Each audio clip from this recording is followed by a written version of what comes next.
Assalamualaikum warahmatullahi wabarakatuh. Perkenalkan, saya Eljihat Akbari Sukri Amatori. Saya adalah dosen di Politeknik STI Alan, Makassar.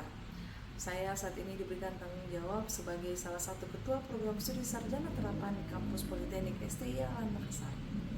Saya baru saja mengikuti kegiatan pelatihan yang diselenggarakan oleh LPK Well dan Skill dalam bidang pelatihan, konseling, coaching, dan terapi. Pelatihan ini memberikan saya keterampilan dan teknik terbaru dalam membantu individu untuk mengatasi tantangan emosional, merencanakan tujuan hidup, dan mencapai potensi penuh mereka. Saya mengikuti kegiatan ini karena saya percaya bahwa kemampuan untuk memberikan dukungan yang efektif dan terarah sangat penting dalam dunia pendidikan dan pengembangan pribadi. Tujuan saya mengikuti pelatihan ini adalah untuk meningkatkan kualitas pengajaran saya, memberikan dukungan yang lebih baik kepada mahasiswa dan kolega, serta memperluas pendekatan saya dalam memfasilitasi perkembangan pribadi dan profesional. Saya berharap bisa berkontribusi secara besar di lembaga tempat saya bekerja dan masyarakat. Terima kasih atas kesempatan ini, dan saya menantikan kolaborasi dan diskusi yang bermanfaat ke depannya.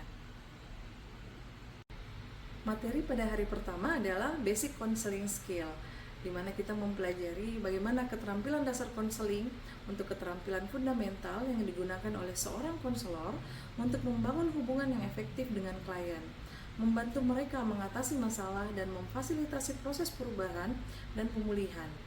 Keterampilan konseling ini penting untuk membantu klien merasa didengar, dipahami, dan didukung selama sesi konseling.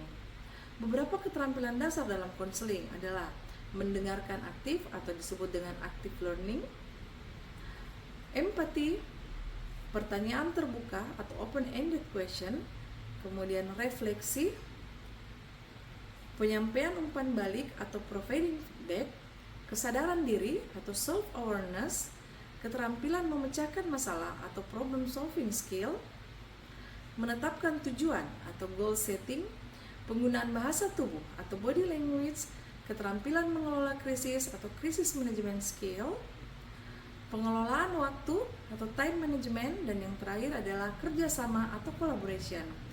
Keterampilan ini membantu menciptakan hubungan konseling yang mendukung dan efektif, memungkinkan klien untuk merasa aman, didengar, dan didukung dalam perjalanan mereka menuju perubahan dan pemulihan. Pada tahapan konseling, ada beberapa langkah-langkah yang harus diambil oleh konselor. Yang pertama adalah melakukan pengantar dan penetapan hubungan. Yang kedua, melakukan assessment and problem identification. Yang ketiga, melakukan tujuan atau goal setting. Kemudian, perencanaan dan pengembangan strategi dalam mengembangkan rencana tindakan dan strategi untuk mencapai tujuan yang telah ditetapkan. Selanjutnya, implementasi dan tindakan dalam program konseling, evaluasi kemajuan, penyesuaian dan revisi, dan penutupan serta refleksi. Untuk mengakhiri sesi, dilakukan tindak lanjut atau follow up, memastikan bahwa klien tetap pada jalur yang benar, serta konseling berakhir dan memberikan dukungan tambahan jika diperlukan. Tahapan konseling ini membantu struktur dasar untuk proses konseling dan dapat disesuaikan sesuai dengan kebutuhan individu dan konteks spesifik dari setiap sesi. Pendekatan yang fleksibel dan adaptif membantu memastikan bahwa konseling efektif dan memberikan manfaat maksimal bagi klien. Sesi yang kedua adalah sesi terapi. Pada sesi terapi, biasa lebih dikenal dengan stress management atau self-management. Self-management yang efektif memungkinkan Anda untuk mengidentifikasi dan menerapkan strategi yang sesuai dengan kebutuhan dan gaya hidup Anda, sehingga dapat mengurangi stres dan meningkatkan kualitas hidup secara keseluruhan. Beberapa jenis terapi yang bisa dilakukan.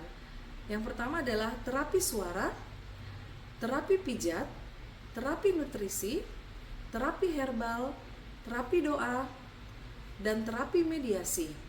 Masing-masing terapi ini memiliki pendekatan dan manfaat yang uniknya sendiri.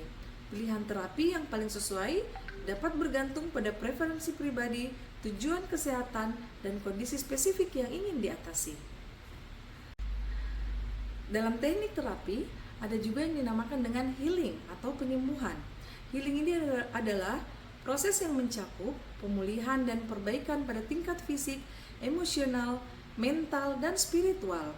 Tujuan healing ini adalah untuk mencapai keseimbangan dan kesejahteraan yang optimal. Healing dapat melibatkan berbagai metode dan pendekatan tergantung pada kebutuhan individu dan konteksnya. Beberapa aspek dari healing adalah penyembuhan fisik, penyembuhan emosional, penyembuhan mental, penyembuhan spiritual, penyembuhan sosial, dan digunakan pendekatan dalam berbagai metode healing. Yang pertama, metode holistik untuk melihat individu secara menyeluruh. Metode integratif menggabungkan berbagai metode penyembuhan dari kedokteran konvensional dan alternatif. Dan metode preventif mencegah timbulnya masalah kesehatan dengan menjaga gaya hidup sehat dan menerapkan praktek yang mendukung kesejahteraan. Healing ini harus diingat bahwa prosesnya bersifat individual dan efektif bagi satu orang saja. Selanjutnya, bagian paling terakhir dalam pelatihan ini dijelaskan terkait coaching. Coaching ini adalah proses pengembangan pribadi dan profesional di mana seseorang pelatih bekerja dengan klien untuk membantu mereka mencapai tujuan, meningkatkan keterampilan, dan mengatasi tantangan. Coaching ini berbeda dengan konseling dan mentoring dalam beberapa cara, termasuk fokusnya pada pencapaian tujuan spesifik dan pengembangan potensi individu. Ada beberapa jenis coaching. Yang pertama, coaching karir, coaching kepemimpinan, coaching pribadi, coaching bisnis, coaching kesehatan dan kesejahteraan, coaching tim. Dari beberapa coaching tersebut, ada beberapa manfaat coaching, yaitu peningkatan kinerja, pengembangan keterampilan, pemecahan masalah, dan memberikan motivasi serta dukungan. Coaching ini prosesnya berfokus pada potensi individu dan masa depan, membantu klien untuk memaksimalkan kemampuan mereka dan mencapai kesuksesan yang mereka inginkan. Di antara coaching, konseling, dan terapi harus diintegrasikan agar dapat memberikan manfaat signifikan dalam pengembangan pribadi dan pemulihan kesehatan mental. Setiap pendekatan memiliki fokus dan metode yang berbeda, tetapi ketika digabungkan, mereka dapat saling melengkapi untuk memberikan dukungan yang lebih holistik dan komprehensif. Implementasi dari konseling, terapi, dan coaching untuk mengintegrasikan coaching dengan konseling dan terapi secara efektif penting untuk memiliki komunikasi yang jelas. Konselor, terapis, dan pelatih harus bisa berkomunikasi dengan jelas mengenai tujuan dan pendekatan mereka. Penilaian kebutuhan, kita memahami kebutuhan klien dan menentukan bagaimana masing-masing pendekatan dapat memberikan dukungan yang saling melengkapi. Pendekatan terpadu mengembangkan rencana untuk menggabungkan elemen dari konseling, terapi, dan coaching sesuai dengan kebutuhan individu.